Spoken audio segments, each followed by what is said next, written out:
समस्त को नमस्कार। आम मैंने आज अच्छु इटा आमर बिनकार प्रसिद्ध जोरदार थी कपिलेश्वर बाबा मंदिर रे मंदिर आसिक आज आम इन गोटे अंचल लगी खुशी खबर जे दीर्घ दिन लोकंर दाबी आसूला कपिलेश्वर मंदिर अपेक्षकर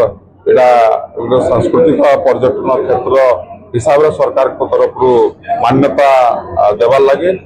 मुझे खुशी सहित जनवाक चाहूचे से मान्यता आमके मिली जाइए। इतार द्वारा आम ये दुईटा जगार विभिन्न इंफ्रास्ट्रक्चर सरकार तरफ विभाग तरफ ही जोगे दिजा जहाँ भी इंफ्रास्ट्रक्चर दरकार बड़ धरणर इंफ्रास्ट्रक्चर मिल आपण मान मन करवा लगी चाहे। गत थर जो आम यशस्वी मुख्यमंत्री सोनपुर जिला गस्तर आसते आमर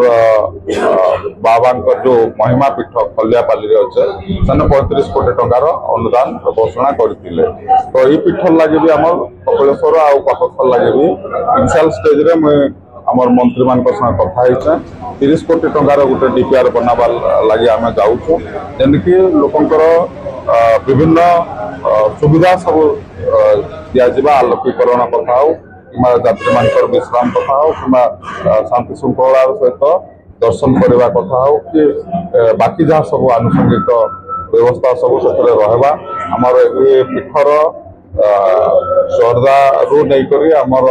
बापक्ष जाए ये रोडटा जेन ना रही तार भी प्रशस्तीकरण करवार लगी आम से डीपीआर निश्चित भाव में इनक्लूड करमु। तो मुझे समस्त को धन्यवाद देवी यशस्वी आम मुख्यमंत्री मोहन चरण माझी को अंचल जनसाधारण को बहुत बहुत धन्यवाद देवी जे आपण मैंने भारतीय जनता पार्टी सरकार उपर आशा और विश्वास देकर आशीर्वाद करते आपण सेवा करवार समर्थ होचन आपण मान गोटे गोटे समस्यार समाधान करवार लगी जाऊन गोटे गोटे आपण मैंने जहाँ स्वप्न देखते पूरणा करवार लगी जाऊन।